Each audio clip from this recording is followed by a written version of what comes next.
if I'm sniping or something, I will actually lean into the monitor because it's not. Sometimes you're looking for a couple of pixels, and Sure. it could make a difference having a bigger Yeah. monitor. So I I'm I very, gar very I lean in tempted. all the time. You're not alone. I Yeah, lean in when the yeah, guy's 10 feet from me. I can't yeah. I can't see You're like shit. right up I'm the against the same. monitor, like. Yeah, I'm the same. Too.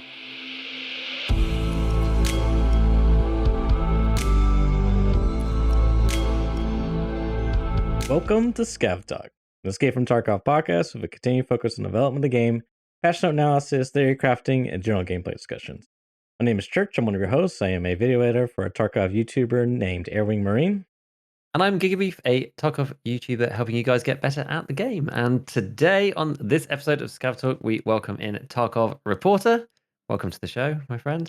And yeah, we're going to be going through, I guess, the stuff for the new patch and chatting to Mr. Reporter about what he's been up to and Tarkov things in general. So I mean, yeah, why don't I let yourself introduce things, how you got into Tarkov and where you're at. That's usually a good start. Yeah, wow. First of all, thanks for having me. Excited to be here. Love watching your podcast whenever I have a chance. Thank you. Um, I how did I get into Tarkov? Wow. This is the first FPS game I've ever played. I built a Really? PC Wow. for it a little over 2 years ago now, 2.5 years ago maybe, around like what people call the drop apocalypse, I think. Hmm. Although maybe that's been changed to the most recent drops. I don't know. But yeah, that's when I got into it. I was watching a lot of Dr. Lupo at the time and started noticing him play with other people like Action Jackson and Genitals. And I don't know how much y'all have watched Genitals, but I really got into her community, found it like really welcoming, sort of exactly what I was looking for in a gaming community. Hmm. Really nice people, just trying to help each other learn the game, and that's yeah, that's how I got into the game, and it's been quite the journey since then. I had no idea I would ever be doing this. Hmm. I'd never no idea I would ever start a website or that people would actually follow my Twitter account for news. Um, but yeah, That's crazy. it's been a fun journey, How and how did you actually hear about EFT in the first place then, like, to actually start watching these guys?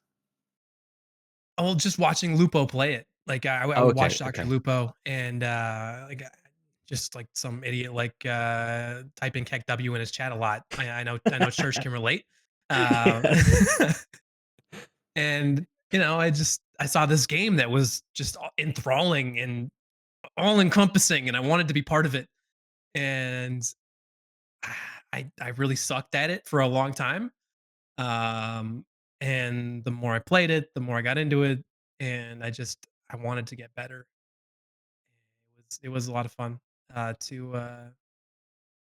yeah, just and the community is so amazing. Like I think that's what I decided to like start the Starcraft reporter thing Hmm. because I wanted to be part of the community and I didn't know how, but I worked as a journalist for a long time and thought that maybe I could cosplay as one on the internet. Hmm. It's I don't know, it's gone pretty well so far. Yeah, I I think want it's to jump. fun, yeah. I could jump in here real quick. I've noticed that you're like super engaged or active in a lot of different communities, a lot of different content creators, Mm, and to me, it comes off very genuine. And that's one thing I've always liked about you is you seem to be very. I know it's like so cliche, like, oh yeah, I'm a part of the community. I'm like active, but I feel like you really embody that. Is what I'm trying to get thank you. across. Yeah. Yeah, no, I think that's an important part of not just my life in gaming, but like my life in Hmm. general. Like um I am part of like a lot of community oriented things. Like I'm part of a volunteer group in my community where we'll just fundraise or volunteer for random things. And like I appreciate people who also see that element as well as being important. And that's what I try to focus on is the good in the community. I know there's some people that will maybe try to tear it down a little bit, and then Hmm. I'm not here for that. Yeah.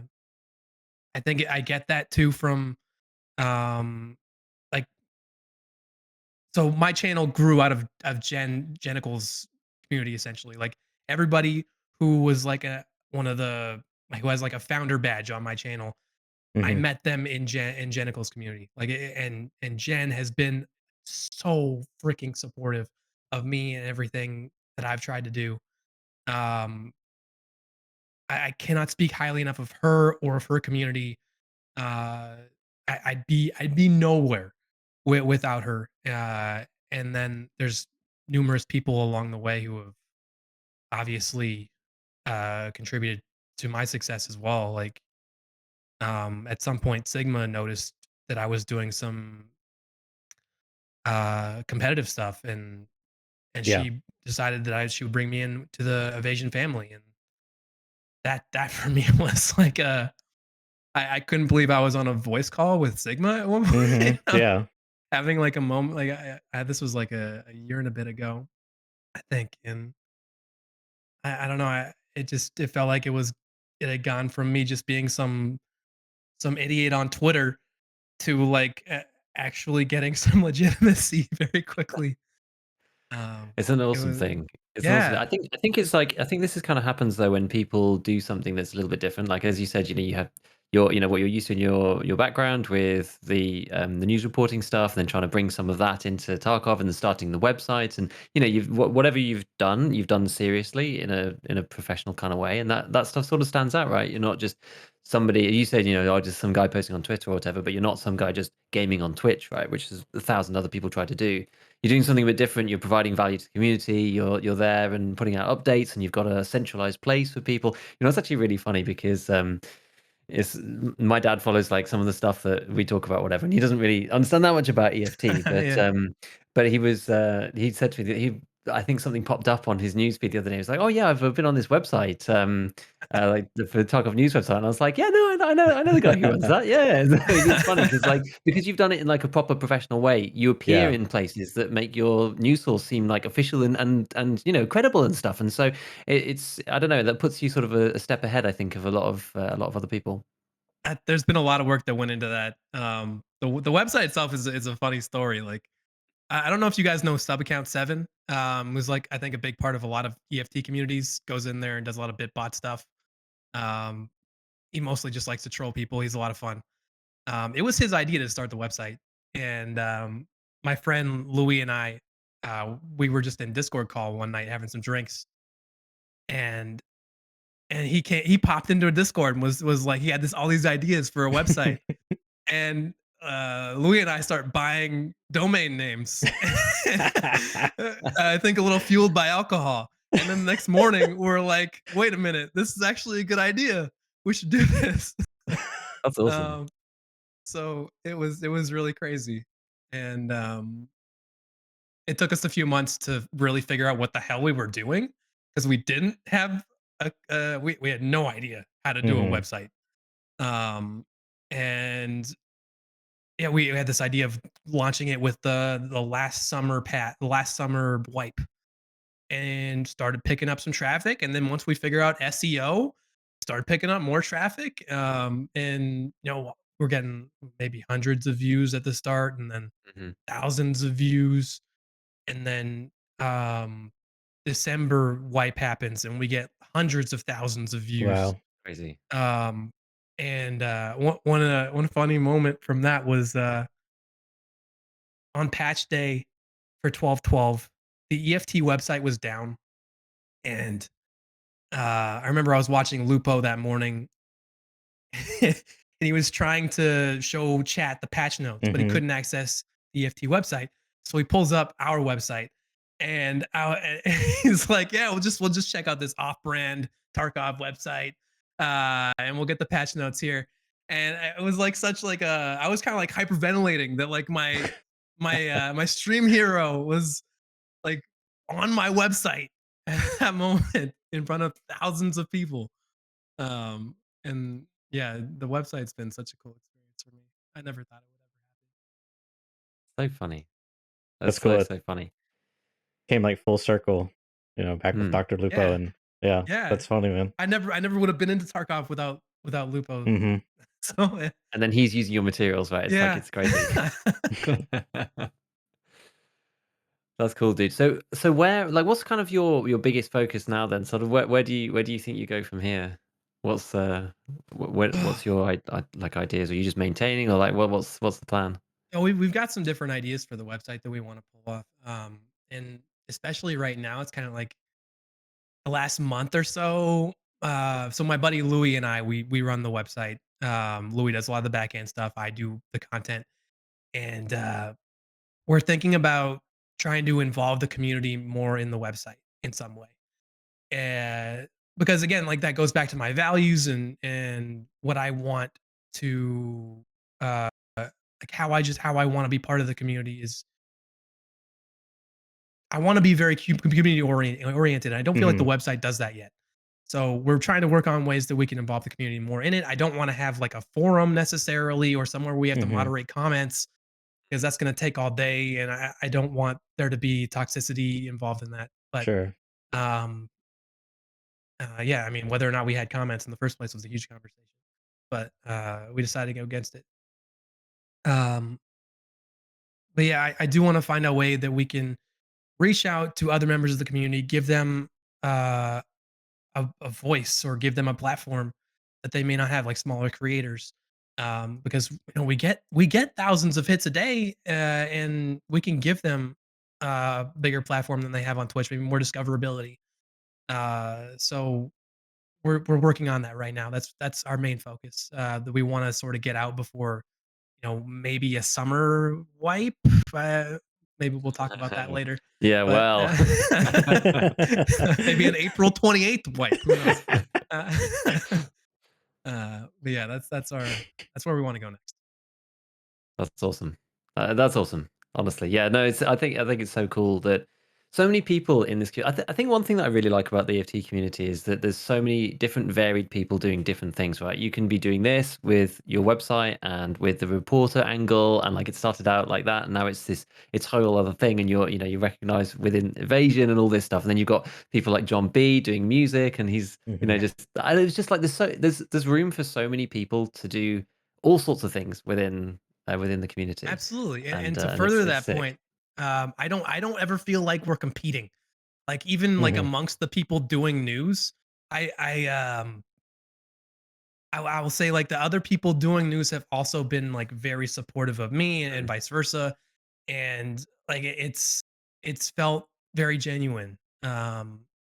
It's such a great community.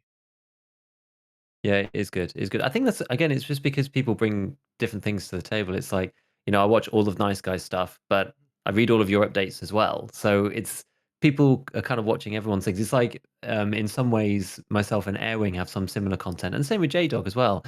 But people who watch my videos also watch JDog's videos. They also watch Airwing's videos. So everybody watches kind of everybody's videos. So it doesn't Yeah, really matter because everyone wants everyone's take on these things. And I watch some of One Peg's news updates as well, and it's kind of you get a bit of everything. So, yeah, it's very I don't know, it's good. It is really really good like that. But yes, Speaking of YouTube, are hmm you?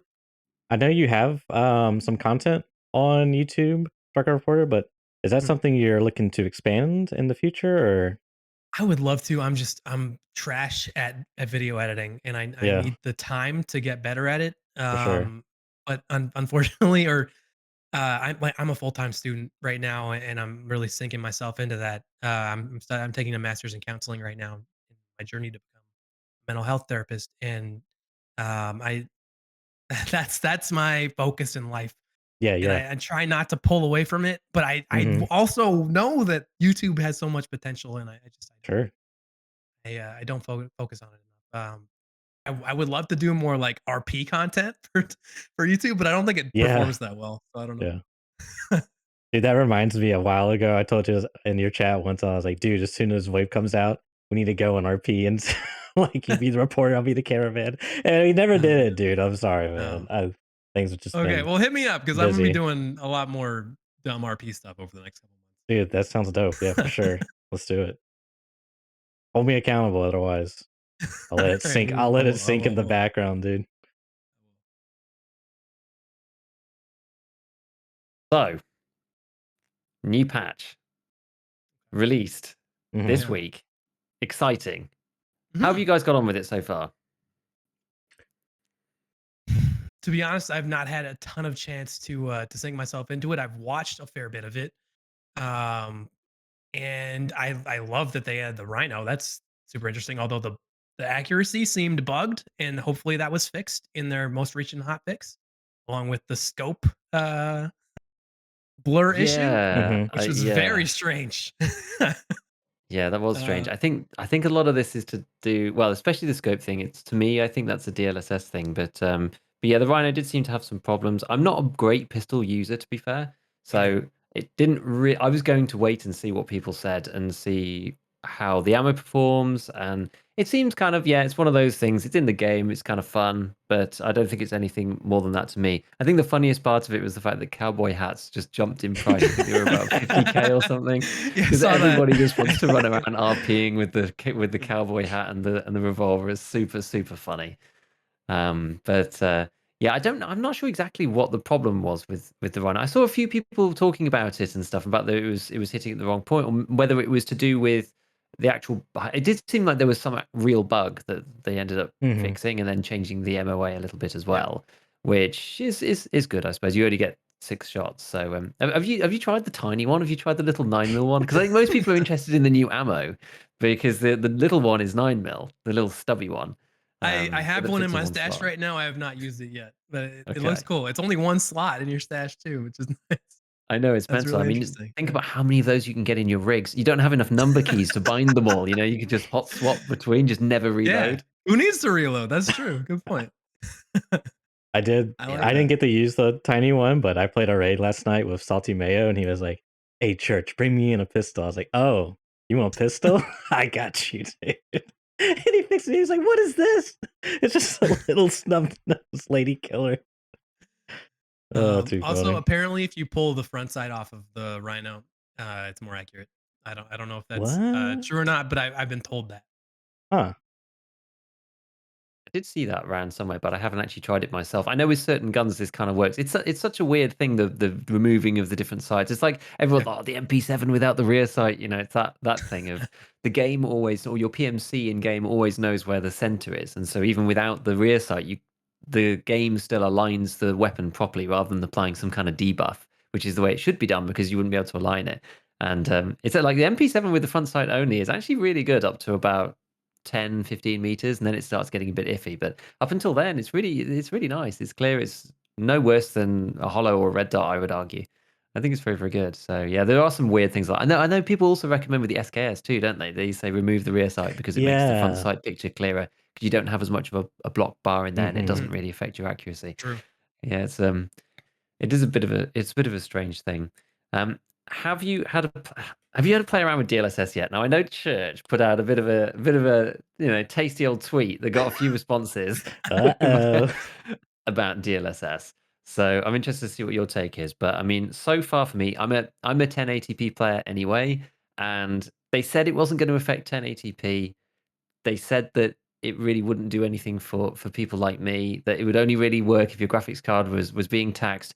And I had in the back of my mind, I had the hope that it would matter. And DLSS doesn't really do anything for me. However, I would say that I do feel, and I didn't take any benchmarks before, so I'm not sure, but I do feel like in general, my FPS is higher anyway, even without it, I think, on almost every map, I think, except for Lighthouse. And my scoped in Yeah. performance on Lighthouse is still awful. So maybe that's just an optimization thing. But everywhere else, I'm getting really great FPS. So I'm not sure if I even need DLSS, to be honest with you. But Am I asking yeah, what FPS you get on average across maps? I mean, it depends on the map, but customs, I normally get about, I feel like I normally get about sort of 90, 80, 90, something like that on customs. Okay. But now I was getting something like 105, 110, something crazy. Damn. So it's That's really, really pretty good. good. Yeah. It's really And good, it felt actually. great. Yeah, it Yeah. felt really, really good. But I've been playing around with a few things. I mean, my system in particular. So my CPU is weaker than my GPU. So I've got a 3070, which is pretty. I mean, they're pretty beefy, right? It's the Mhm. third down in the 3 Series, but the 3 Series is so cracked it doesn't really matter.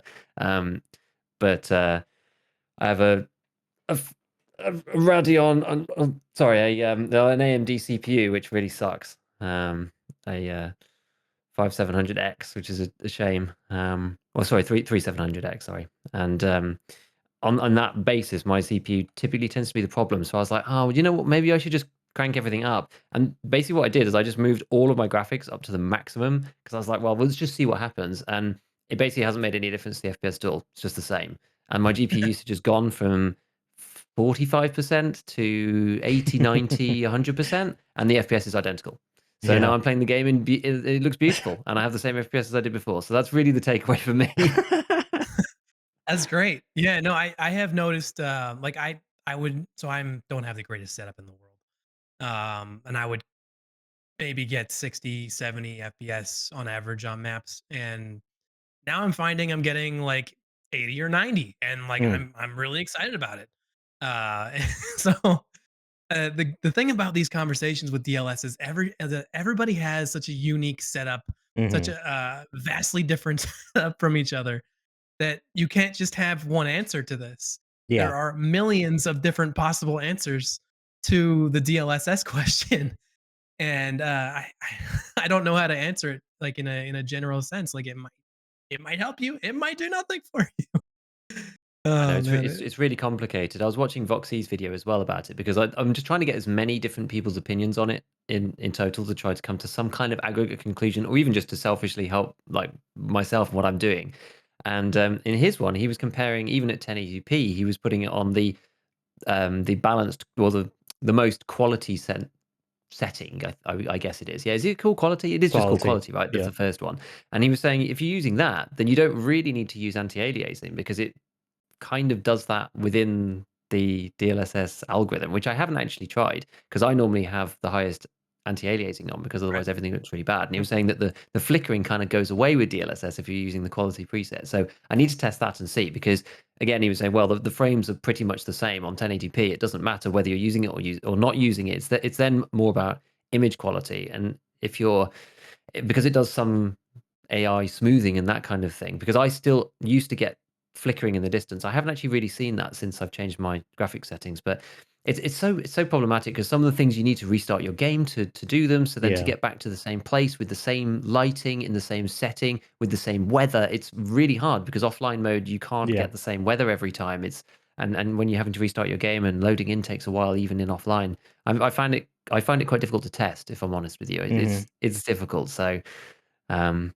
I don't know. I'm happy with the way the performance of the game is running now, which is Yep. really cool. And I just need to test this quality thing and see whether it's worth doing that and if it improves flickering in the distance. But I think just increasing the graphic settings in general does seem to have fixed that and helped, and it's looking nice. I've the lighting in the puddles and the stuff. It looks really nice now. I've never seen the game look so good. Is that what you have SSR turned on? I turned SSR on as well. I know. Yeah, that'll do it. I one thing I don't like though with that is I find that some of the puddles in interchange are too bright. Oh, Um, really? and they're a little bit distracting. So if I'm running interchange, I'll probably turn that off. Especially like Interesting. nighttime interchange because the reflections from some of the lights are are really distracting for me. Mm. Maybe not for you, but try it out, see how you feel with it. It looks amazing almost everywhere else. Good news for Love me. I don't SSR. play interchange, so there you I was go. gonna say. Eh, you're smart. Yeah. Terrible map. So, Church, how's your DLSS experience been? Well, I'm in a similar boat as you again that I'm CPU bound. I have a 2600X, I think, which is like previous generation, kind of comparable to what you have, just like the previous year. Mhm. And I have a 2070, which is like also the previous generation of your 3070. And yeah, it's like if I cut DLSS or if I crank my settings to the max, I get like I lose like maybe 1 or 2 frames in a couple of areas, depending on what setting it is, of course. But it's basically the same FPS essentially, right? Mhm. But the GPU usage just goes up a little bit, or um, yeah, so it's like I really can't when I try to use DLSS, nothing happens, just the GPU usage goes from like 93% to like 45%, but I get the same FPS. Doesn't matter what preset I use, even though I'm playing at 1440, right? Because I'm playing at 1440. And then that's the crazy part too, is without DLSS, if I go from 1080 to 1440p, I get the exact same FPS. It's just again the same thing, GPU usage. So I just Oh, think yeah. that in general, I mean, I would need this like I'm debating about buying a new CPU to upgrade to see what would happen because I really just think Tarkov is just kind of like not amazingly optimized. I mean, I can't prove it. You know, I don't have like enough knowledge I to don't think you say need to prove so. it to. I don't think you need to prove that to Well, us. it's like what I want to do is try some other games that are like similar. Like I was thinking like Rust because it's Unity engine. I think they're on like a newer build, but it's they have really big maps, so there's like a big render distance thing, which Tarkov is like really crazy about as well. And I'm trying to think of some other games that would be similar, but anyways, I just wanted to like see, try to get some similar graphics, like same anti-aliasing, shadows, model decal, all that stuff. But I don't know, man. It just kind of seems like no matter what you do, if you don't have like a really fast single core, or a really fast that first core is like Intel's kind of like superior in that regard, then Tarkov just doesn't run as good as it could And potentially. it's So I don't it's just a know. shame, right? Because you're like, oh well, you're sat there with 50% of your CPU used, and you're just kind of brute forcing it, right? With saying, oh, Mhm. I just need to get the fastest CPU that I physically can on the single core basis.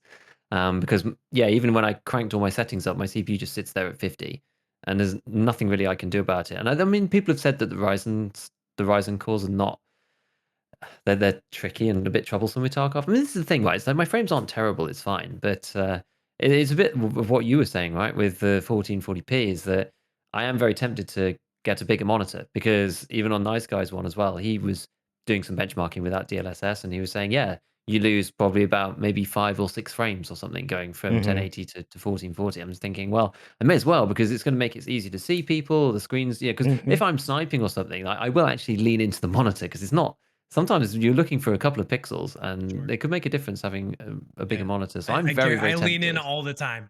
You're not alone. I Yeah, lean in when the yeah, guy's 10 feet from me. I can't, yeah. I can't see You're like shit. right up I'm the against the same. monitor, like, Yeah, oh. I'm the same, dude.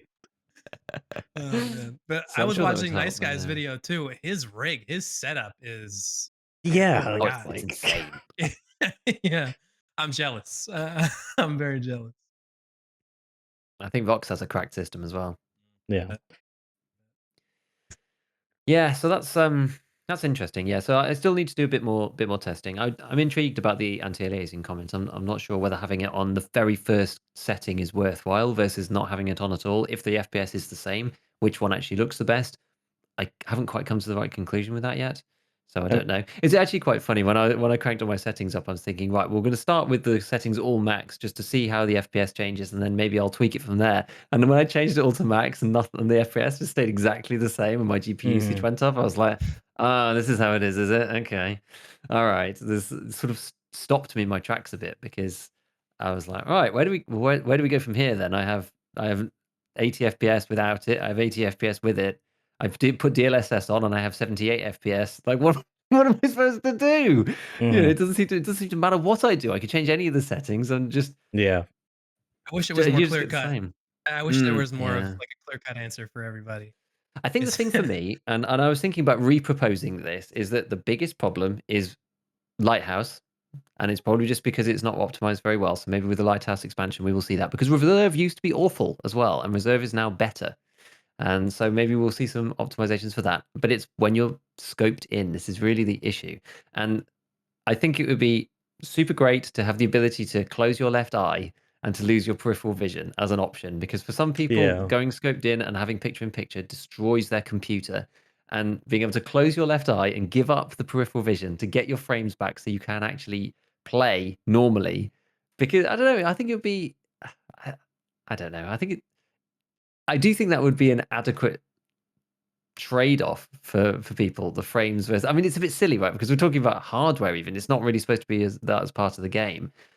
But there are some times when I think, do I want to deal with it? Because even on Reserve or some other maps, when it dips below 60, I can feel it. Yeah. Something You can changes and I really can feel it. feel it. Yeah, and it really depends on on the map what happens. And sometimes it dips below there.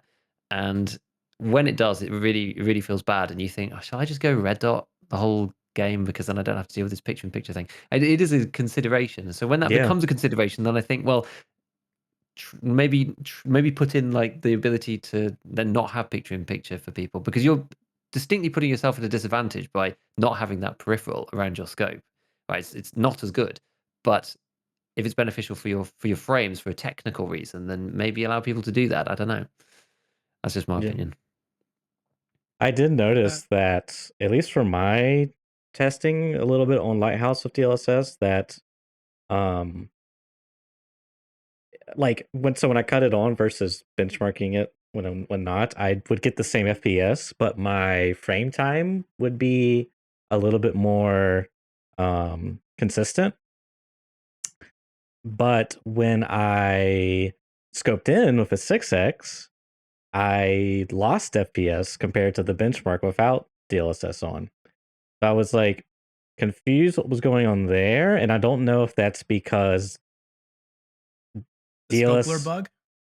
that could be it, but I don't know if it's because that or DLSS is, since there's two images being rendered in the game, it puts like extra stress on the GPU and CPU, but then like I would think that DLSS would reduce the GPU side.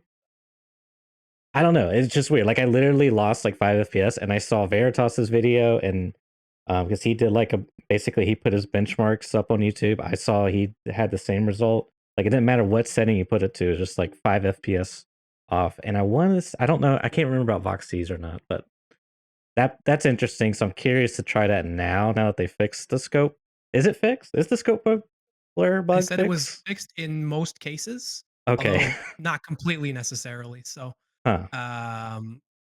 yeah, we may still run into it, but they did say that they at least had a fix for it. So. Yeah, I haven't actually tested it though. I think they said they were going to put in a comprehensive fix at some point soon, TM, but that it's fixed for the most part. But yeah, I haven't checked. But it was weird. It was very strange the way that the one-time scope, you would be able to see the end, like the front sight at the end of the gun really clearly, and then everything else after that was blurry. It was almost as if it wasn't just a DLSS thing either, because I was watching Right. someone who wasn't running DLSS, and like it had the same issue. He like at first when I came into his chat, I was like, is this a DLSS thing? And he goes into his settings, shows me DLSS off, and scopes in, and it looks like Fortnite. It was so weird. Yeah, it is weird that it fiddled around with that, and especially for the one times, but then not the four and stuff is, yeah, it's weird. But we always get these kind of bugs and teething issues. So, and they've put out a hotfix pretty quick. So Yeah, that's fast. we'll have to see. We'll have to see exactly how that pans out. Maybe if we get some more optimizations. But yeah, I'm just going to get the biggest screen that I physically can. This is clearly the meta. This is how Tarkov works now. You just get a projector, and put it on, project it onto your wall, and then, yeah, exactly, and then Supremo DLSS and get mega frames. I don't know. One thing I did want to comment on quickly is you were talking how hard it is to get like a consistent benchmark, because I was trying to tinker with my settings to get like a very consistent base, and I found that, as you said, it's like, oh my god, interchange is like one moment it's foggy, and then like I get 100 or I get an extra 10 frames, and then I'm like, what changed? I was like, oh, it's not foggy anymore. I can see further out looking from big window. It's rendering more, it's like crazy. So and then the other thing I noticed too, the longer the game's on, I was losing more FPS, like a 2 hour or like an hour went by or something. And I was like, I took this result down, went back to the same settings I had, and now I have 10 less FPS. I don't know what's going wrong, that I mess up. I restart the game, launch back up, like boom, back up to where I was previously. Okay, well that answers that question. But remember the days when you used to get stutters if your game was on too long? Like you just have to restart because it's been a few hours, time to restart the game, stutters will stop. and that's the crazy thing too, when a lot of people were like complaining about DLSS and like, oh, just things get worse and worse, and now this comes out and it does nothing. I'm like, man, do you guys not remember stutters back in the day? Like the game was like, oh man, I used to get so mad, dude. I used to get so mad when you get a stutter, and then you died to a stutter. Yeah, it's like you hear the chat running, you're just holding the corner, and then it freezes and unfreezes, and you're dead. It's like, kill me, game, kill me right now. But I want to actually set up because we might be doing a video for DLSS for Airwings channel, but I want to set up a standardized testing methodology that everyone can do, like so we can get some like decent benchmarks. Because I think having, like you were saying, a benchmark before the patch drops and then after, that way we can actually see like, oh, I gained FPS. Did you gain FPS? Yes, I gained FPS. Because I've heard a lot of people say that the patch feels smoother, and I can't say one or the other, mainly because I haven't played that much. But I would love to actually know the numbers, not just to have like this like uh placebo effect going on, because I think it is. And then that way we can like really say like, yes, guys, DLSS didn't work out, but the patch actually got better. Many people. Here's the proof. Here's the benchmark results for people. So Yeah, anyways, it's hard to know precisely, but I'm fairly certain that I yeah. have more frames than I did before, just because I don't notice if my frames are above 60, I don't really care most of the time, Hmm. but I normally notice it when I'm scoping in. But now on all maps except for Lighthouse, it seems that I have absolutely no issues. I'm well clear of the 60 boundary, which wasn't the case before for me. Yeah. I wasn't always. Sometimes it was kind of borderline, even on regular maps. Whereas now it feels that I'm well away from that. It really does. So Yeah. I don't know. It's exactly. It's hard to tell without having the precise data. But this patch it looks good in terms of frames. And I've only been looking at the FPS specifically because of the DLSS and trying to make the changes and loading into maps and going FPS 1. Oh my goodness, that's an enormous number compared to what it used to be.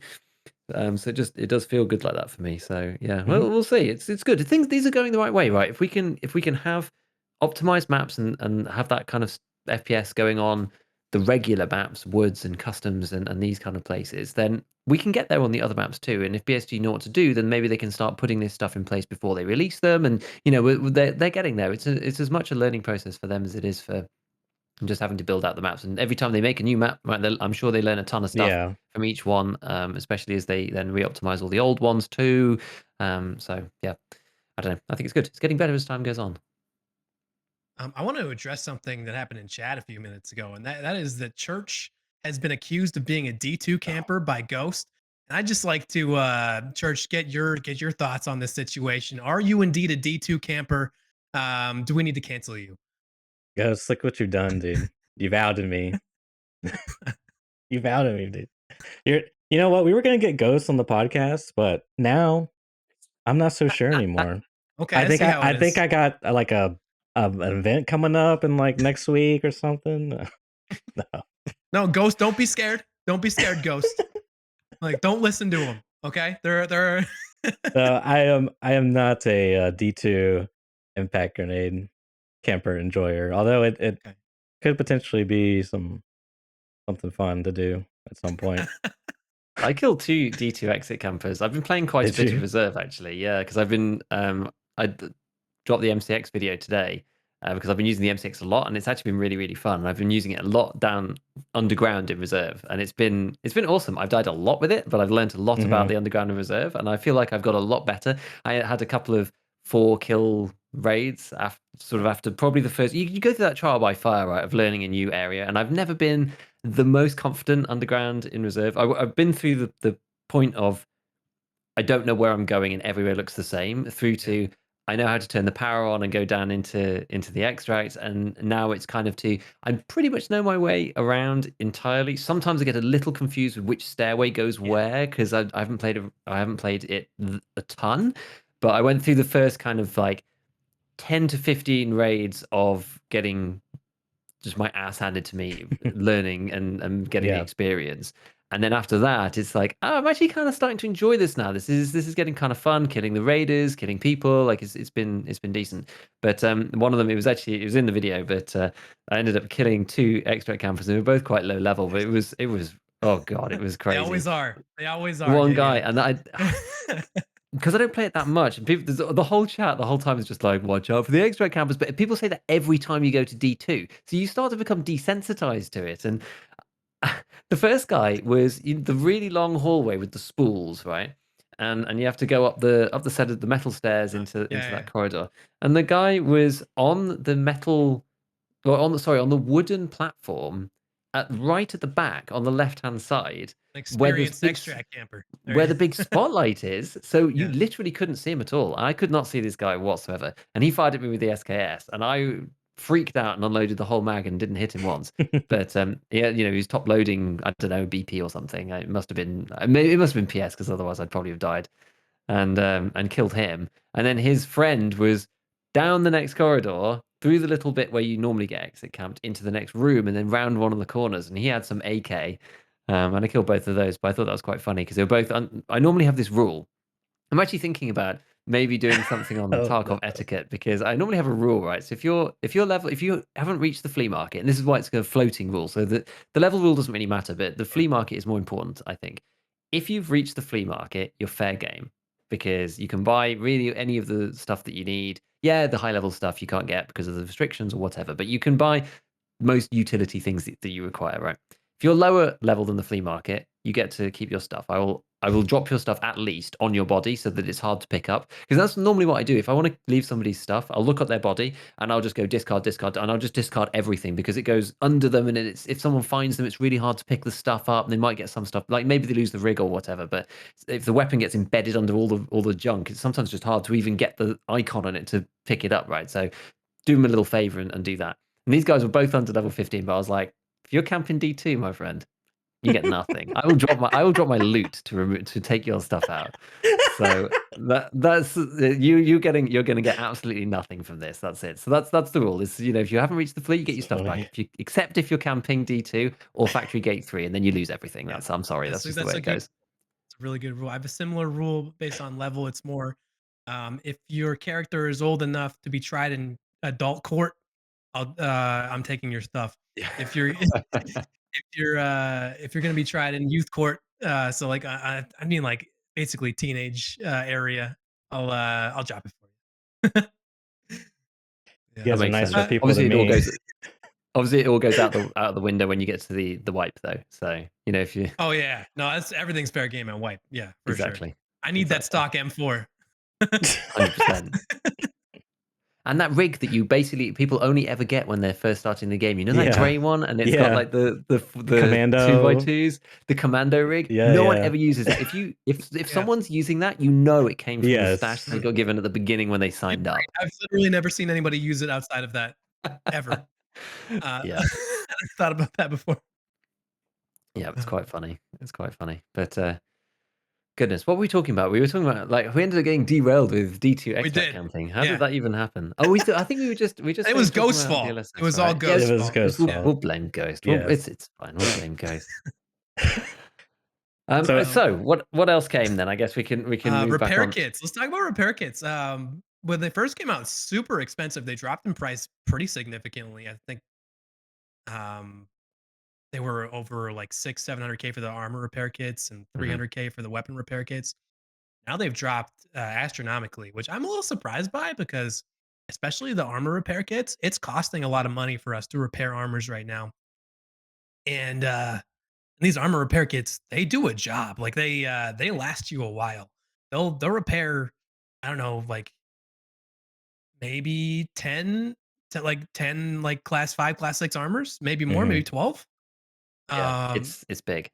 so that's a lot of money. Like I figure like that's, up to 700, 800K worth of repairs. Um so I'm a little surprised that they've dropped in price, and I want to do more testing on them to see just how much they last.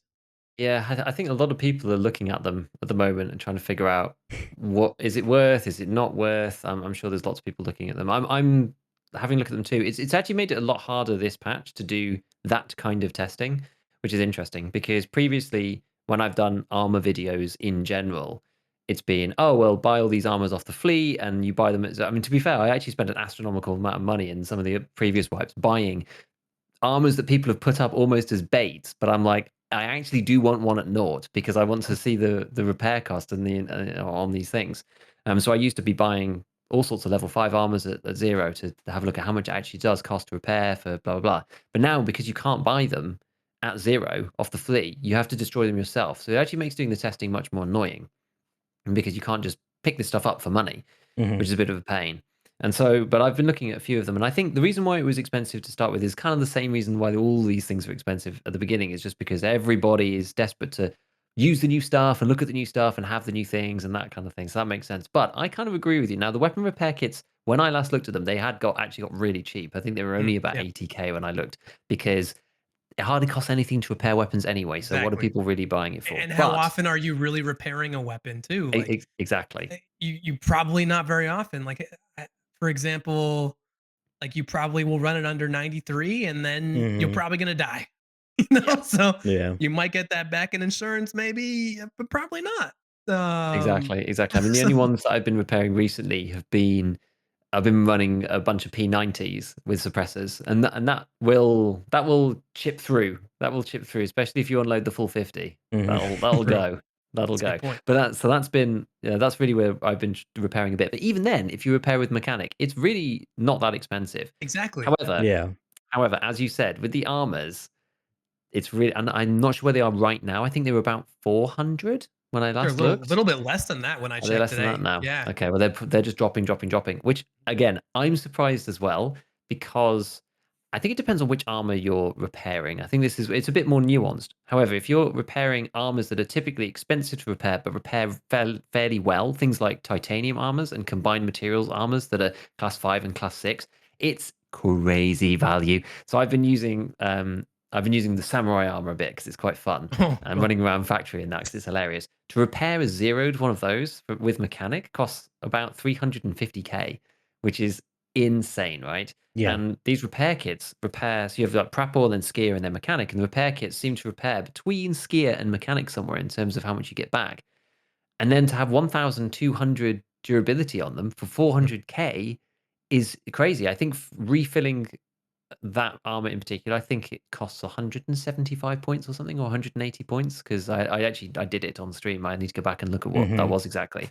But yeah, you can do that 6 times or something. So I mean, you'd never repair that armor with mechanic, but this is the thing: it's bringing a Mm, repair quality that you would never have got before, because it just didn't make sense. You just buy another one, right? Whereas now you can repair it, and if you're using it 6 times, yeah, it costs you what, 60k, 70k. It's good. It's good for the high tier stuff for sure. I agree. Yeah, I bought one when they were 600K. I think that's still a good value. I think it's still Uh, good value as well. Yeah, they got yeah, to 400. I bought yeah. one at 450, I think, and then they got to 400, and I bought another four. I was like, Awesome. that's enough. I was like, I need to stop. Yeah, at a certain point, you're not gonna be able to repair that much. Yeah, exactly. I find it very difficult when I'm like, oh, but this is such good value. I think I just need to. I know. Is this I going to know the go? Are feeling. you going to go back up again? And I I just, yeah. I suspect they're gonna shoot up. I think right now a lot of people don't know the value of like the weapon Yeah. repair kit one. As you guys said, it's not really good. Like we're working on a video. Well, it's already been all the information's been done. I'm just sitting here with the edit of my timeline. So everyone's like, "Church, when's that video coming out? Is it coming out?" No. So I think the only value of weapon repair kits is that you can level the skill, but the weird part Mm. is that there's no bonuses per level. Like when you level like endurance, you go from 1 to 2, you get like 1% extra move speed or and sprint distance, whatever it is. Whereas weapon repair kits, just nothing changes, or the weapon maintenance skill.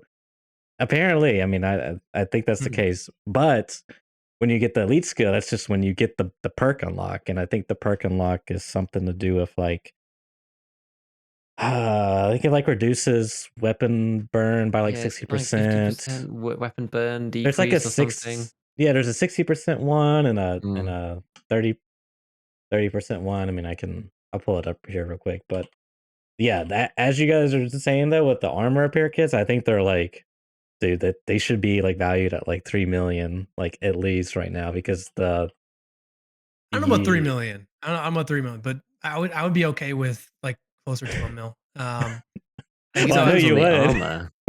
I know you would be happy with 1 million, but I'm saying like the actual value packed in them is like valued at, because as Giga I was don't know. I saying, don't know. I don't know if it will. So I've got it pulled up right now. mhm, Repair a zeroed out uh jizzle armor. Uh It's 115 points. So you could do that Mhm. 10 times. And if you were to repair it with mechanic, that'd be 90K each. So 900K essentially is the value if you were to repair that many Gizzles. Mhm. So I think about 1 million is about the value that you're going to get out of it. I think the thing is that's just for that armor though. Right. I think Yeah. this is No. the I think this is the difference. And For a you Corrin, can for example, I've also got a zeroed out Corrin. It'd be 88 points. So you could do 12. And if you were to repair that with mechanic, which I don't think you ever would repair a Corrin with Mm, mechanic, but so like I only repair Corrins for Prapper, and that's like 50K. Um, so 12 times 50, what is that? 600K. yeah. Yeah, exactly. So yeah. Um, But I mean, I think in fairness though, and this is the thing, most people are running those armors, and that's why those are the mm, ones that they're seeing. But I think those two armors are incidentally the two lowest like effective durability armors in class 5. And so when I was looking at the Redoute M, as I was saying, is it what's it called? Is it the Redoute? No, it's the Redoute M's the other one. The Redoute M's the thorax and stomach one. The big samurai one. I can't remember what it's even called now. It's the other Redoute. I've never used it, and this is the first wipe I've ever used it because the barter actually kind of makes sense, but keep that on the lowdown. Um, it can be really cheap if you pick the parts out really nicely. But yeah, it's like 350,000 or something to repair it, which is nutty. And yeah, you wouldn't, as I said, you wouldn't repair it with mechanic because you can buy a new one. But if you're using the weapons repair kits instead, then you know it's actually pretty neat, and you can do that one. Was it six? Did I say 6 times or something? So then that's closer to 2 mil. That's like 1.8 okay. mil or Yeah. something, I think. So Pretty good. yeah, it's getting there. I think it depends which armor you're using it with. I think if Totally. you did it with Zabralo, it's basically it's good for things like the Gen 4 full, for the samurai armor, for the Zabralo, maybe something like what's the other one people are using? The Osprey. People sometimes like the Osprey Oh people are yeah, using these that's days with true. the arms and thorax. If you got max strength, that's a good one. So I think those are where the value is, and then the rest of them maybe you repair them like normal. Like yeah, if you've got a if you have a current, yeah, I agree. You just repair it with grapple and don't worry too Mhm. much about it. So I think it depends on the armor. So it's going to be interesting to see. But as I said, it's difficult to get the information because you have to have them in your stash at that durability. Only then do you get the ability to actually see how much it will cost you, which is kind of funny. So I got a spreadsheet here. I got a Zabralo at 0. It's been zeroed out to repair by Prapper. I'm trying to make sense of this. The range is 10 points to 15 points. I guess that's like how much you would what's the words I'm looking here? The durability on the Yeah, like you would get back or you would get back 10.2 out of 85, or you would get back 15.3 out of 85. Does that make sense? Like it's jumping up. Okay, I'm ignore me. Let's skip that. Okay, so zero, zero, zero. All right, proper repair cost is 116K. Skier is, make sure I'm reading the right lines here, 221K, and the mechanic is 364K, right? But and mechanic has the best possible outcome. Like you could lose a maximum of 2.9 or 8.9, right? But it's like at that price point, you just might as well buy another Zabralo. But the repair kits, the gap is a little bit worse. It's like as you guys said, in between like skier and mechanic. But your savings is around 80% of what you would pay for mechanic. So it's like, dude, because that's at the prices right now, like I think we did it at 600K as well for that. So yeah, I basically just said what Gigas said, but I think there is. I was just trying to like see if maybe we got a different result here. I haven't like looked at the spreadsheet too much. I need to learn in the video. But anywho, I think there's is combined materials. That's like one of the best ones I got up here on the list, which is interesting because the Zabralo is kind of a niche armor, but now I might be more valuable potentially. Like you could actually loot a zero Zabralo in the raid and actually do something with it that makes sense at these current prices, anyways. Yeah, it's actually an interesting buff to PvP. One, Yeah. secondly to running bosses, and thirdly to insurance. That's true too. Anything about Because the you insurance get all these thing? armors back, and you can now repair things like. So I've repaired a couple of Tagilla rigs Mm-hmm. with it. I mean, I don't know whether that's actually necessarily super value, but you get more. You get more back basically, because if you repair with Prapor, it's never really that good. But now you say, well, I can repair with the kit. Actually, and it's pretty decent. I get more back than I would have because it's a funny materials type. It's not steel or polymer, so I actually get a decent amount back and can actually use it again. So it's neat. It gives more options for the top end armors and makes it a bit cheaper. I mean, I think it just sort of more like closely highlights just how silly some of the top level repairs actually are, though, because the mechanic repairs in a lot of Yeah. cases are nonsensical because of how Yeah. much the armors actually cost. And I Yeah. think that's maybe more what it points out, which is a bit silly because if, as we said, right, if you can just buy another one, then it's crazy. I think part of the problem with the armor thing as well is because most of the time you have one that's zeroed because you either got it back from insurance or you picked one up. And so you're then trying to make the decision between, well, do I just buy a brand new armor or do I repair the one that I have? And that actually makes it even worse because a lot of the time you think, well, what's the opportunity cost between the two different situations? Well, I have one that's zeroed, and I have to repair that and spend money, and then it's worse than the full one. But Mm-hmm. if I buy a brand new one, I actually get to sell the old one to Fence, so it actually Mm-hmm. makes it even cheaper to Yeah. buy a new one. So it's like the cost of a new one minus the cost of Fence, and that's your actual cost for buying a new one, and the cost for using the old one is the repair cost, and so the gap's actually even smaller when you've got a return zeroed. But now, because of these repair kits, now you're actually able to use them. So it's interesting. It's affecting a few things. I've been Yep. doing some some thinking about the way about all of the things that this touches, and but I think it's quite a big buff for boss hunting. Actually, I really do. Yeah. Yeah, it's always kind of bothered me that like mechanic repair existed for some of these armors because it's like a lot of them is just like I can just buy the armor brand new. Why would I ever do? But in a world where things were more scarce, that I think Yep. that might make more sense. And that plays a role a little bit too. I mean, you can only buy two of or one of certain things per reset, right? So Mm-hmm. maybe Mhm. you've already used up all of your Corins or Gazelles in a reset, Yeah. and you want to use that. So maybe you do repair it instead of selling it to Yeah. That definitely makes sense. Yeah, because I've been in a situation recently where I've been playing a bit more, and I have actually run out of a few of the armors that I like, and I'm thinking, oh, what shall I use? And then I've got a zeroed out killer rig, or sorry, Tagilla rig in my stash, and I think, okay, I'll repair that using the kit, and then I can run that, and then by the time I've run that, then the gazelles will be back off reset again. Exactly. It's interesting. I think it's good. This is good. We're starting to Yeah. see Yeah. the way that the player behavior is being changed by the things that BSG are putting in, and that's the way that scarcity should be, rather than being a pain in the ass. It should be influencing player behavior, which is fine. Well, we're getting there. We're getting there. I have faith. I have faith. I think it's all right.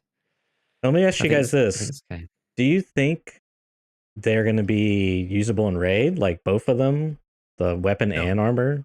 No. no, they're Okay. not. There you go. There will I was. be there will be something though. I think Something. not You these, not think these. There not will these be a way something to else? repair in raid, but not these. Is what I've heard.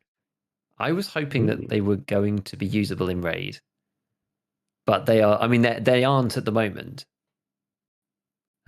Because the first one that I picked up was on Lighthouse from a player, and they are not usable in raid because Yeah. I had one and you can't use it.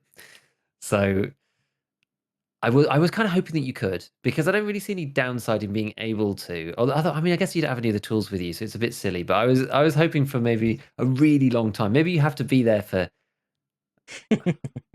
I don't really know how you even balance that though. Do you have to or maybe you could choose a speed or something? I'm not sure how you actually balance that. I mean, sitting there for 2 minutes and having it, if it gets interrupted, then it doesn't do anything. Like with the surgical kits, that doesn't really make sense. But having it so that it fixes some of it but not all of it, does that really make sense? Does that lower the max durability. I don't know. I'm not sure he balanced it really. So, but I was hoping that you could use them in raid. I think it's just an economic tool, not being able to. But yeah, with the scarcity stuff, it is more of an interesting choice than I had first thought, just because of how good they are on the repair scale. Because I didn't think they'd even be as good as Prapor potentially, because it was an ad hoc job that you've done yourself. But to be between skill and mechanic sort of changes it a little, I think. They're So really effective. what is this insider source information you have about the future of repair kits, Tarkov Reporter? It's straight from Nikita's mouth. Like he said during the podcast, they were not going to be used in raid. And then I do recall, I don't know when, but a long time ago, it was discussed that there was going to be the ability to do that in raid at some point. Oh, I see So what you're saying. Yeah. yeah, I don't think it'll be these, just based off the context of what Nikita said. Uh, they're cool though. I'm glad that they're in the game, and I'm really looking forward to the ability to be able to repair stuff in raid eventually. And maybe, as Ghost pointed out in chat, that'll come along when we get the custom armor plates. Yeah. That's a good point. That makes Open sense. up the crafting table mid raid, paracord plus duct tape plus armor plate. Strap it to me. It's come out like the mechanical man. You know, you got like plates hanging off your paracord rope and all this It's kind of funny. stuff. Be nutty. Yeah, I don't know. We'll see. Can you imagine though, if you're playing solo and you get shot up and your armor's busted or whatever, and you're gonna have to sit there for a literal 10 minutes, sew up one leg, sew up the other leg, sew up the stomach, pop the stim, heal the Wait, thorax, then start on the armor. You're like, oh goodness me. wait, you mean it's not like Call of Duty where I just press a button and he throws 3 more plates in there? Yeah.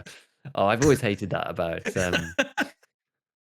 I just I don't know. There's something about that universe, and this is a really like non-gamey thing, but there's something about that universe that upsets me. I don't know why. It's just I can get it and understand the way that time to kill works in things like Apex, but I just feel like there's something about the setting that you have that makes it weird if you don't adhere to it in some way. I don't know if it's something sci-fi or whatever. Even the Yeah. cycle, I can kind of understand that you have a bit more freedom. But if it's, I find I find the COD thing, the fact that it isn't the same as normal COD multiplayer in terms of time to kill. Because I actually hardly played any Warzone at all. I had a little go at it, and it's just not my kind of game. If it was more like the sort of PUBG time to kill and the gameplay that comes with PUBG, then I think I would have liked it a bit more. But it feels a lot more like Apex reskinned with COD over it for me, and it's just a bit.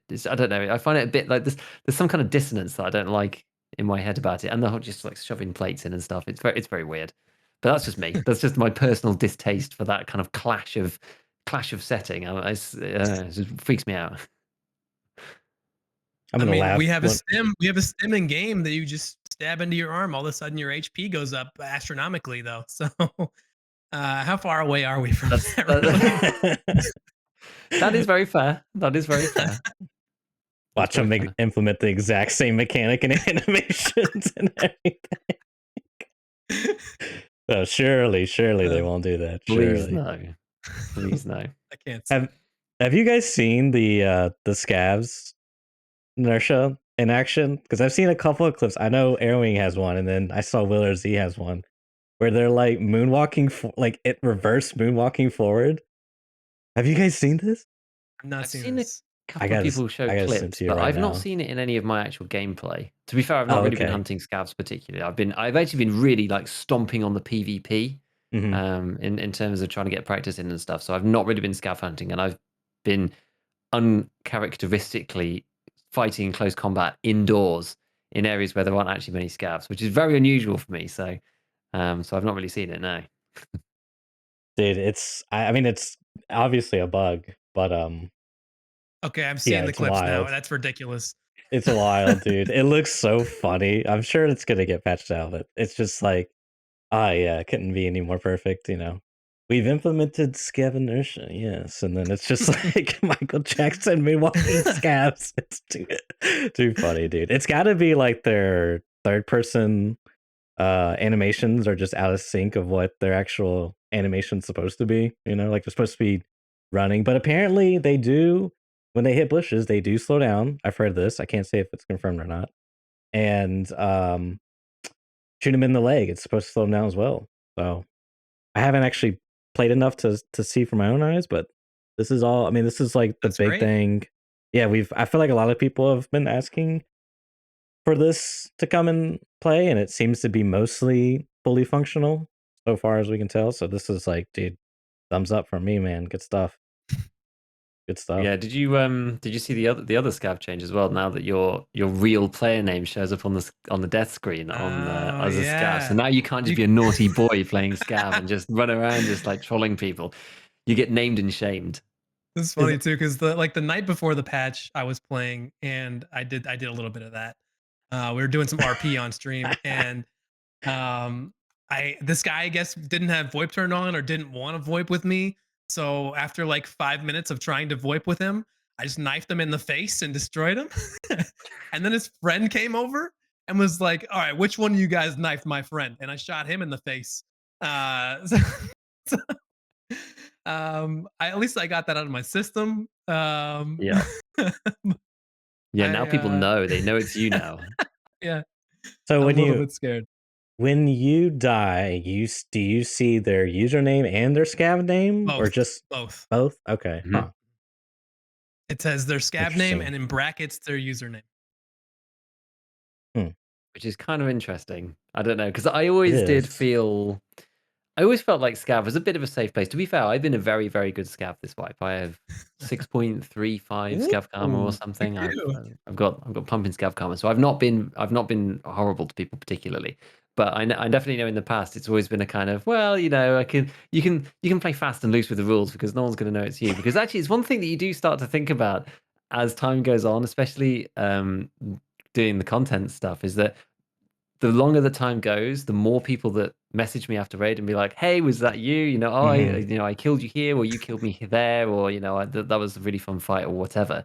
And you start to think like, "Huh, if I'm a real dick on Scav, no one's ever gonna know." Whereas now it's kind of like, okay, you gotta be careful even on Scav too, which is quite funny. But as I said, I've been a very good Scav this wife, and I'm scared because people, if you're over 6, you get absolutely destroyed, I believe, on Scav Karma. I've not tested. Hmm. I've honestly not wanted to poke the bear with it, but people lose well over one full point, I think, for doing even seemingly for relatively benign things. If you're supposed to be a good scav, I guess it takes a lifetime to build a reputation and a moment to lose it kind of situation. So I'm very. I basically don't fire my gun pretty much as a rule, almost exclusively when I'm playing scav, unless I try That's to bait someone into yeah. shooting me first. I feel that, and I that's something that I'm really on the fence about with Scav Karma as ever since the first implementation of it is I felt like it's almost too safe. Mm. Um, and I don't feel like that goes with Tarkov's intended Hmm. like in design. Like it shouldn't be safe. Like you're supposed to feel like this dread of Hmm. like anything could go wrong at any moment. And if you're just um and if you're not like I did this before, like just I'm not gonna shoot my gun or I'm gonna pull my knife out the entire raid because what's the point of shooting at another scav? I'm just gonna lose my karma. Um, Yeah. I would like to see them make some changes with Scav Karma because it scavving does not feel as interesting to me as it Hmm. used to, and I Yeah. don't know how to fix it, and I don't have a solution for it. But I hope that PSG can find something to tweak Scav Karma at least a little bit because they haven't. I don't think they have changed it at all. Correct me if I'm wrong. Since they implemented Scav Karma, Not and that was materially, anyway. I mean, I yeah think maybe did they Yeah. tweak some of the thresholds for when scavs shoot at you and stuff? I possibly think, but other yeah. than that, like they've tweaked some of the levers, but the Hmm. fundamental structure of scav Yeah. karma has stayed the same. I mean, me and Church have talked about this before, right? And we've basically said that yeah, the punishments are too great, and there's no. It's supposed to be risk reward, but in this, it's just there's not even any risk. It's just bad. And so you end up with scavs just really never shooting each other unless people end up with low karma and then they just don't care anymore. So some people just don't seem to care. But I still feel that the overwhelming number of people who are just killing a scav either don't know or they're new players and they don't really know about it or something. It must be because I've actually met quite a few new players in the last couple of weeks in my raids, which is people That's who've great. met unfortunate ends against the samurai P90 wielding Oh man. behemoth, which I actually felt really bad. I killed a duo, and they're both literally both level 1, and I was like, "This is how people end up quitting the game. And I'm so sorry for your loss." But yeah, I don't know. I just feel like there's a lot of new people who don't know about it because it doesn't really tell you when you No, load into Scava. There should be some nowhere. kind of warning. Yeah, That's true. It um, doesn't. It doesn't tell you at Just on all. your it end literally screen, you doesn't tell see you. how much Yeah, you lost. and you Yeah, don't even know that's what that you relates might not to, even and whether know. that Yeah, mean. Yeah, what does it that's so even mean? It funny. doesn't even say that fence. It's to do with fence or a 6 scav karma. It even does anything, or what it affects. It's bad. But so that needs to be changed a little bit. But I feel like there needs to be some kind of give or take. I mean, maybe if you get down below 10 or something, you take all the downsides, but you get to become part of the cult or whatever. I think we've talked about things Oh like that yeah. before. Something that because you sacrifice a lot when you sacrifice Yeah. your scav karma. You can't scav anywhere near as often. Your cases just Mhm. absolutely suck. You have less extracts when you're playing scav. Your PMC extracts are really expensive when you're trying to leave using the cars. So you take all that disadvantage and you push through, and you do the work to get yourself down below -10, and then you get to become one with the cult. And then that almost makes sense, right? Because then you only get to scav in every 2 hours. But when you scav in as, maybe you come in just with the cult knife or something, and some gun. Maybe you don't come in with the full cult setup. But it'd be kind of interesting to have these people with like super, super high cooldowns on scavs, but when they come in, they're dressed in robes, and they're coming after you. It'd be kind of a cool mechanic. I'm sure there's something that But could be fun around that would give it a pro and a con rather than it's just all con right now. And there's Yeah, in the game it's theory of playing Scav, you just don't shoot anyone else, and that's it. they basically decided the moral code for you, and that's why it's so uninteresting. I was Mm. watching H Bomber, one of his like Fallout videos, and I think it's Fallout 3 at the end. You can like choose to nuke the town or save the town, and he was like, "This is like a really stupid like storytelling. Like you spend all this time doing all these tasks and doing all these quests and like getting invested in the story. And at the end they try to like sell it as like some morally complicated decision. Do I become the bad guy and nuke the town or do I, save the town? Like it's not really difficult where he like compared it to like Fallout New Vegas, some of the more deeper, I can't recall, but it was like a lot more deeper, more philosophical, more questions like, huh, you know what? Maybe I do this like bad thing, but it's actually like it could be perceived as bad, but it's actually a good thing. I wish I had a concrete example to draw from, but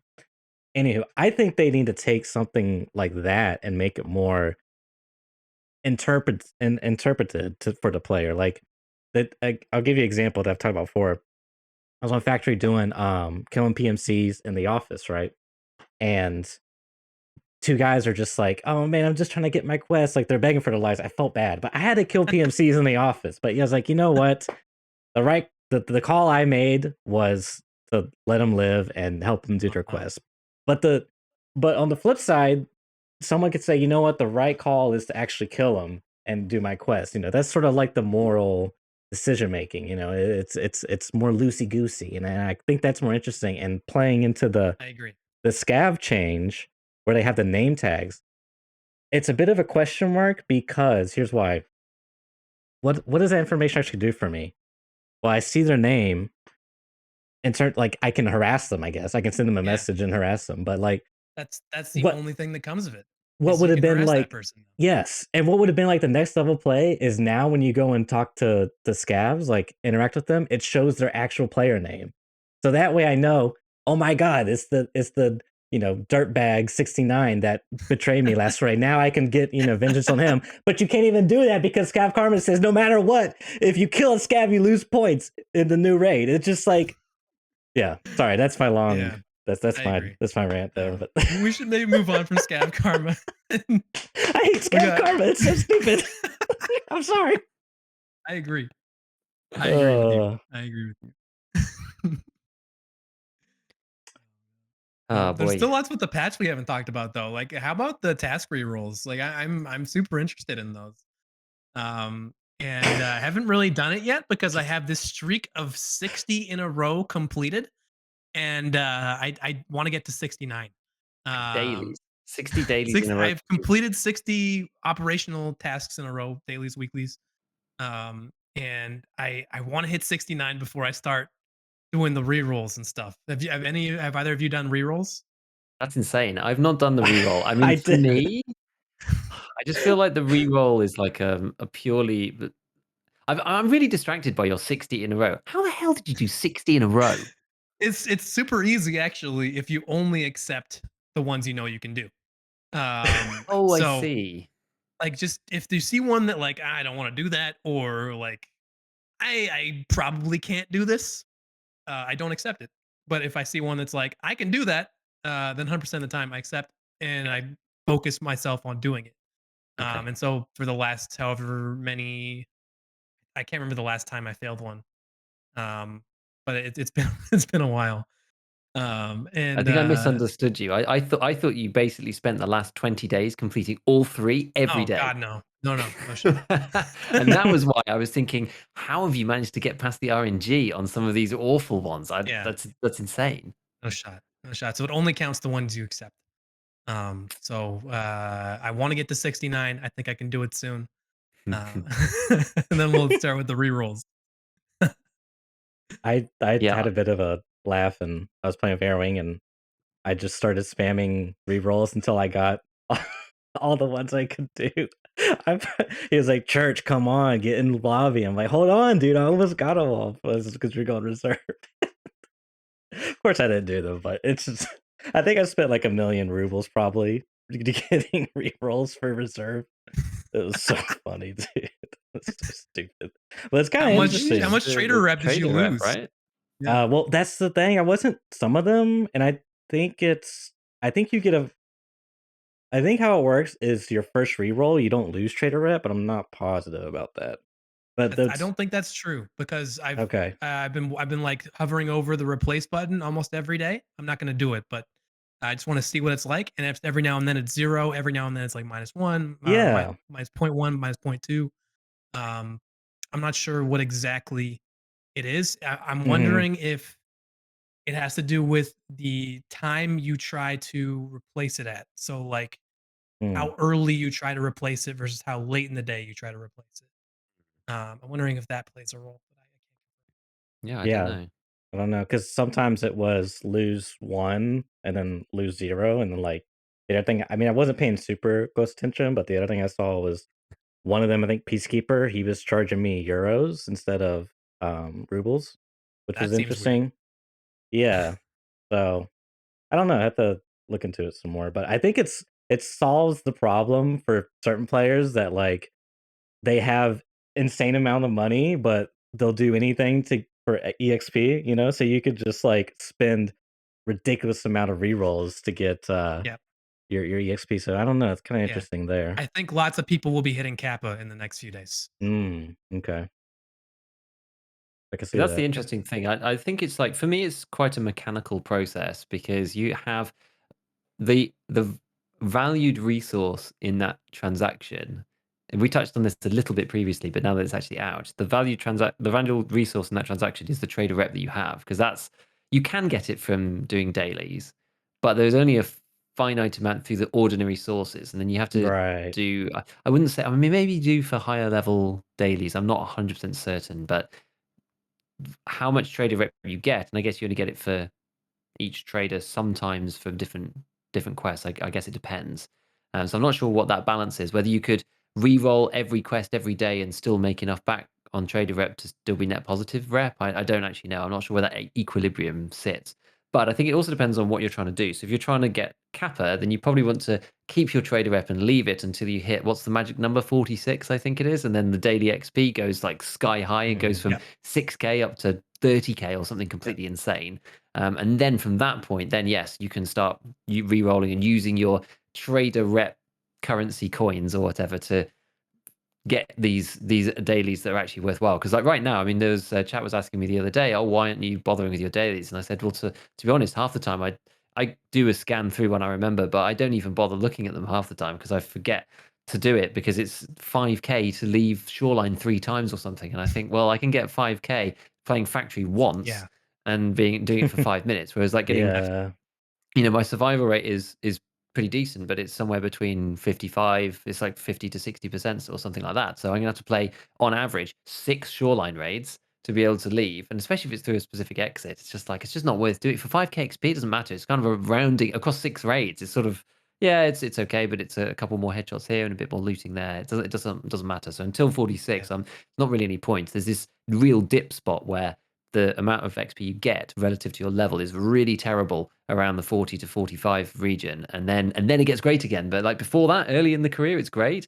Once you get past max traders, then it really starts to not be worthwhile at all, and then you get to 46, and then it's great again. So I'm not doing any of it for the time being, and we'll see. It's not that I Yeah. have great plans for Kappa or anything like that, but Sure. I No, think I that's the agree. efficient choice. I found the grind from 40 to 45 terrible.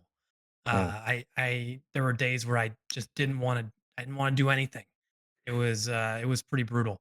But once you hit 46 and those dailies start popping for you, wow. It's like your enthusiasm is renewed in the game. It's like, holy shit, I can get this much XP.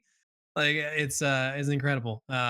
So I hope they can do something with the progression between 40 and 45 because it's right now a real slog. Mm. Did not enjoy that at all. What level are you now? 47, almost 48. Okay. So I just hit that 46 mark not too long ago. I've been living off those dailies. Yeah, it's good. It seems like a good life. Yeah, I'm 42. I'm halfway through 42.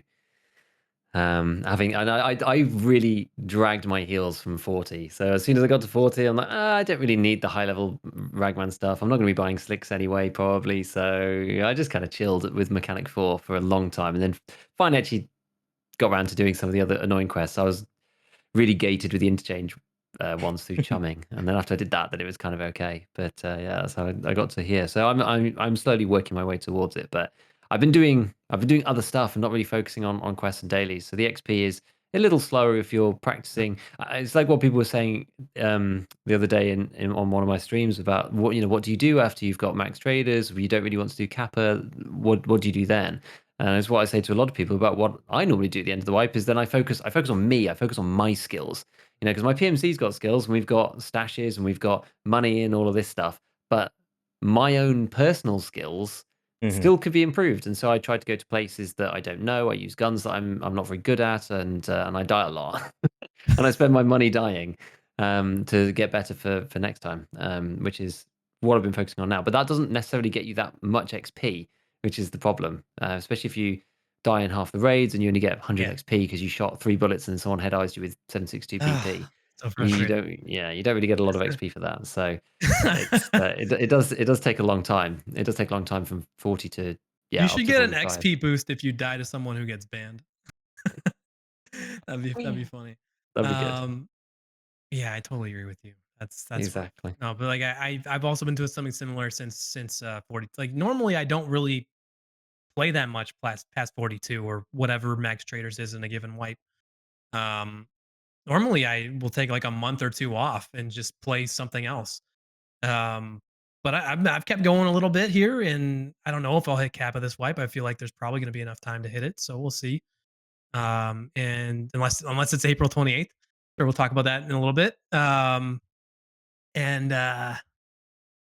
Yeah, and I've just been messing around like RPing and doing dumb stuff. Like it's I Mhm. don't know, it's hard to keep motivated after max traders. I don't really know what to tell people. Now you play a little bit of you do a little hardcore, and don't you? Target Yes, Reporter.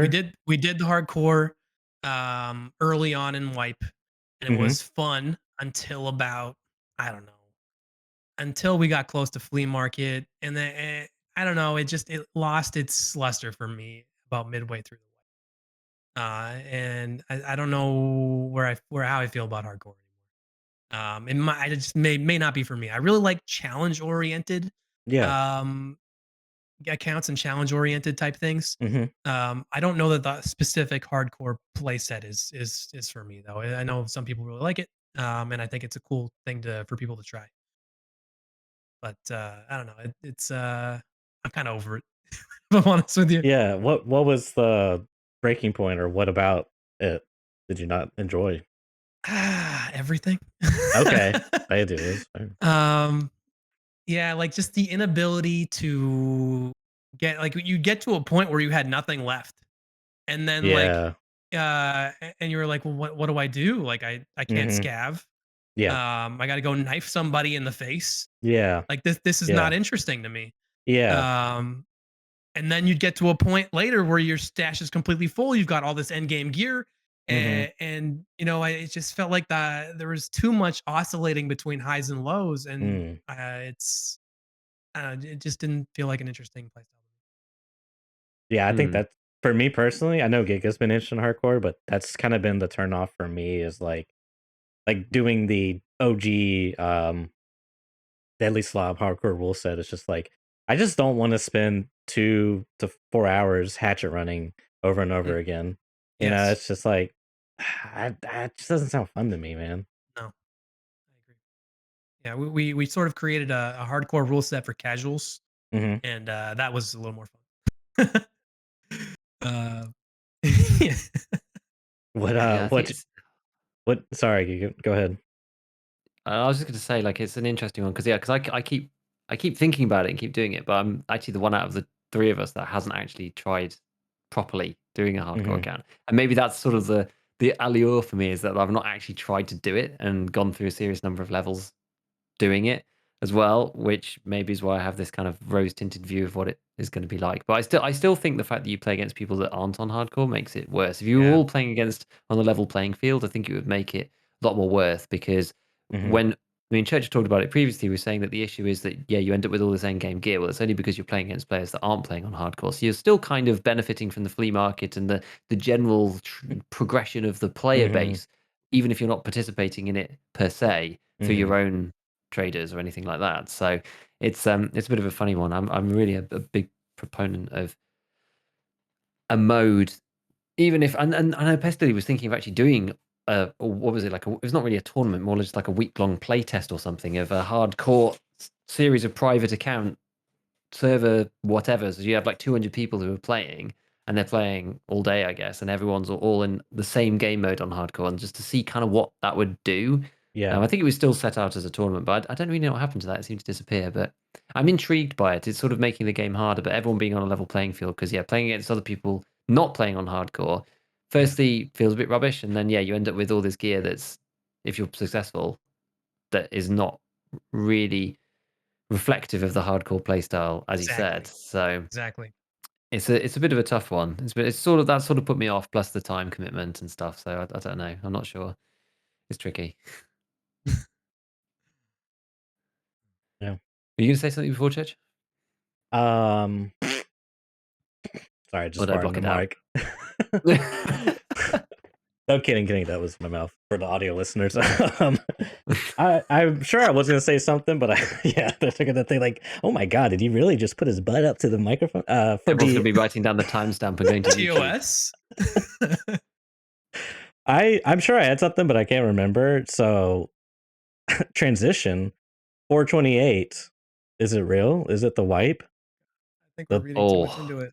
But I oh, also thought, I've been so excited though. As soon as they put out that post, I actually don't know which order this stuff came out in. Right, yeah. the PMCs walking around with the lighthouse in the background. Was that mhm, before or after the door? that I was actually don't after. know. Was that That's after? after. Okay, fine. Because that one that got my juices flowing when I Mm. watched that and I was like, there's something else to this. And then someone in one of the comments was like, "Look at the lighthouse, get the Morse code out." And I was just like, "Right, get the Morse code out. Let's go. And I was just like transcripting like boop, boop, boop, boop, boop, boop, boop. I was like, "This is right up my alley. I love this stuff." Okay, so who So is Red Scav? Who is Red Scav? we I, we don't know. I don't actually know. I'm not sure. The most interesting theory that I saw was people saying that maybe as PMC you can't go to the lighthouse. You could only go as Scav. Was one potential theory that I thought was kind of interesting. I can't see that. Or I can't see I that. can't see that either. Or that you'd maybe have to signal to the lighthouse something, like maybe a code or whatever, so that you could get in potentially. Maybe like turn your flashlight on and off at the lighthouse so you don't get shot at. Can you imagine? What if you don't have a flashlight? Does your IR laser work? What does Nikita say? Sometimes you just suck. That's it. Ah. Sometimes you just suck.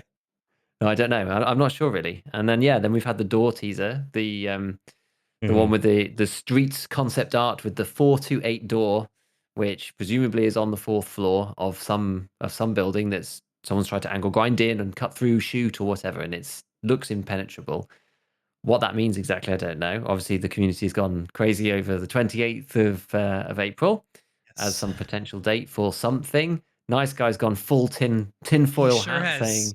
saying. And you know what? It's funny. The more I listen to it, I was like, is he crazy?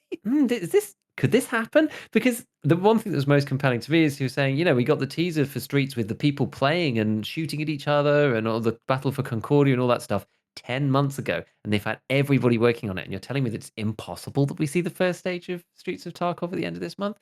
I mean, it's hard to say that it's impossible. I think it's unlikely, personally. I still think it's unlikely. I think we'll see the Lighthouse expansion first, but I don't think it's impossible. But yeah, I mean, what the door is exactly, I don't really know. I mean, I can almost imagine it as being one of the secret entrances into labs or something. It's on the fourth floor of some random building, but you go down the elevator and you end up in the medical elevator or something, or Mm, one of them, right? mhm. Something somewhere.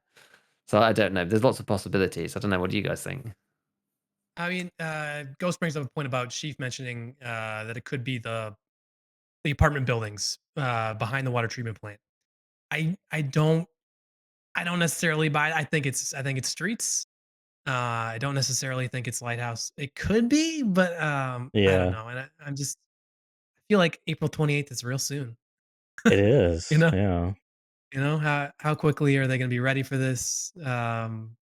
It's I don't know. I want it to happen.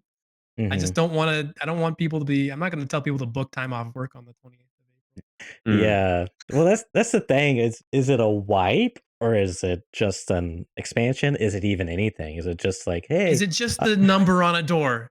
You know, yeah, is that all it is?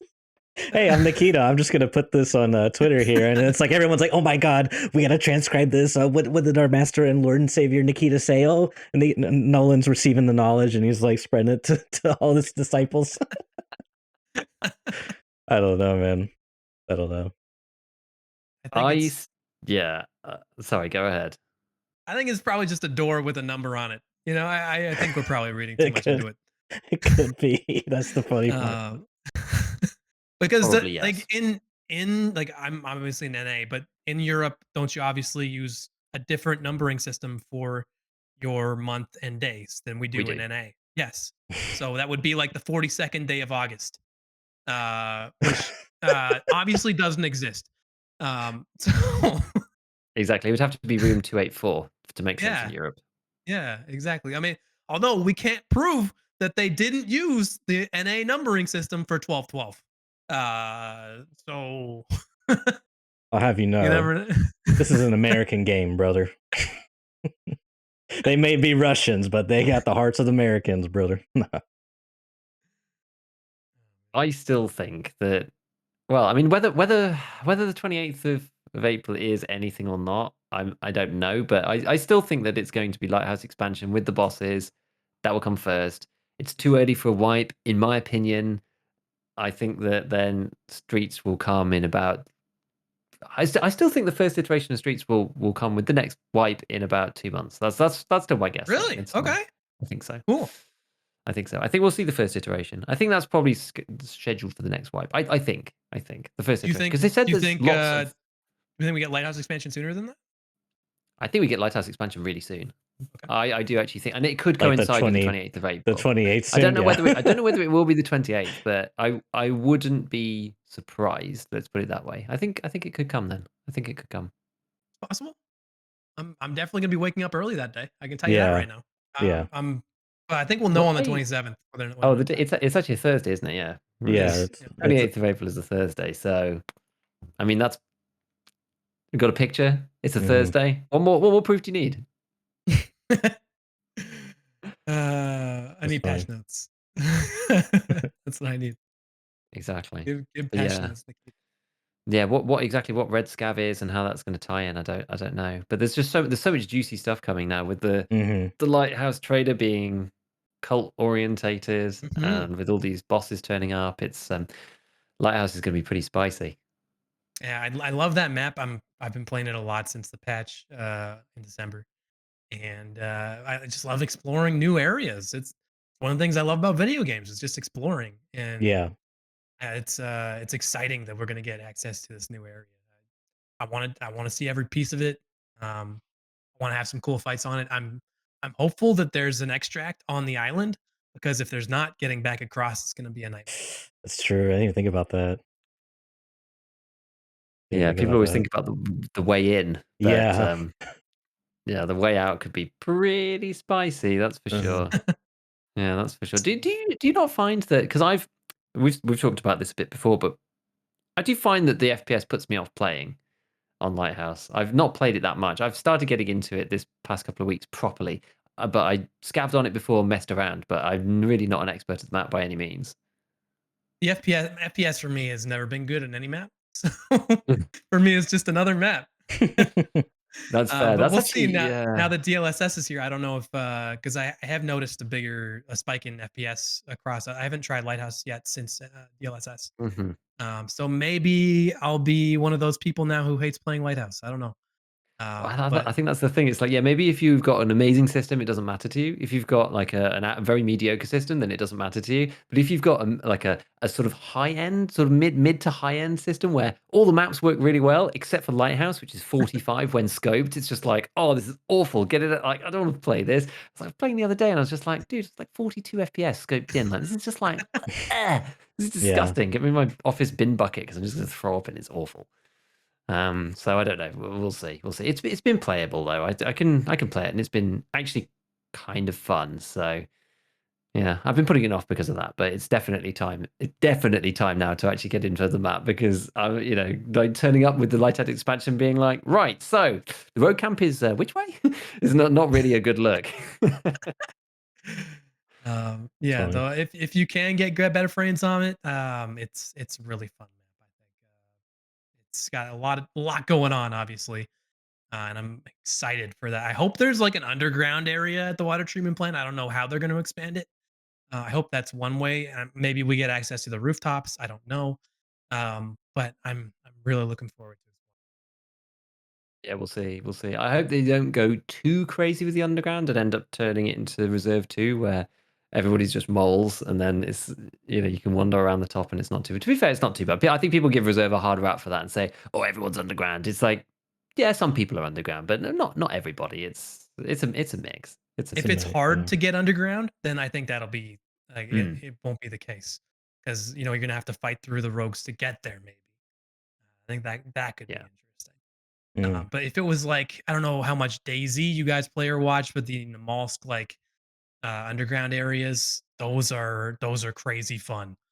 Um, that is sort of what I envision when I see the water treatment plant if they have Mhm. an underground area. And maybe we're all the speculation's gonna be wrong. Who knows? It's exciting to think about though.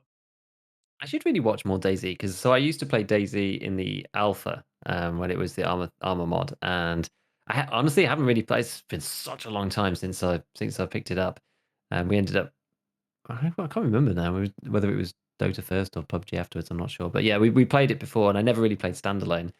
So I need to actually watch to get some inspiration because I tried to play standalone with some friends, and everybody except for me returned the game within the Steam return time for the standalone version because I think it was nearly 10 years or something, or maybe even longer since we Wow. played the original version, and it did not feel better. Yeah, It no, was it's really not. sad. It's really not better. Yeah, and a lot of people said, "Oh, you need to play modded, you need to do this, and you need to do that." So I kind of need to see the meta of how people actually play the game as opposed to running along railways trying to find stones and then dying of starvation for the fifth time in a row. Um, Because like Classic it used to, Daisy. this is the thing. It used to be harsh and punishing and difficult, but you could actually begin. But without doing like a ton of even Tarkov's like slightly more accessible than that. I was like, I've played this game before and I can't get a start in it because so much has changed, and I'm gonna have to actually read how to do everything again from scratch on the vanilla servers. So it was kind of, yeah, and the zombies were still teleporting through doors and stuff. So I was like, oh god, really? Is it still like this all this time later? It's kind of, I was a bit disappointed if I'm honest. I was a bit disappointed. So I need to see what people are actually doing and the fun that people are having. I think to get some inspiration to get back into it. I'd like to play again though. Yeah, you should. And I mean, if you're looking for some inspiration, watch Smoke. That Hmm. guy's his streams are awesome. I love him. He's the Daisy go-to guy. I hear his name mentioned all over the place, but because I've not been looking for that content in particular, never actually gone and checked out his stuff. But I should Chill because vibes. everybody says. Yeah, Go and check he's him out. best in that directory for sure. It's must watch if you're into Daisy, I think. I'll have to give it a try. I'll have to give it a try. Cool. Well, I think we'll wrap it up there, Mr. The Tarkov Reporter. Dude, thanks so much for joining today and discussing Tarkov with us. Thanks so much for having me, guys. I had a lot of fun. Yeah, thanks, man. It's been awesome. Thanks for coming on. It's been a great time. And where can people find your content at? Absolutely. TarkovNews.com is our website. Every social media platform at TarkovReporter. And of course, twitch.tv/TarkovReporter. I'll be streaming a little later tonight. Probably just doing some dumb community stuff, running around with 357s on interchange. Should be fun. Cool. Sounds awesome. You have my heart. I'm a fellow interchange enjoyer, so. All right. I hate the map, but whatever. Dude, the maps. Okay, it's a bad map. Let's be honest. I can't defend it. Okay, it's terrible. It's terrible. It is. So, but thanks again, guys, and everyone for tuning in, and we'll catch you next week.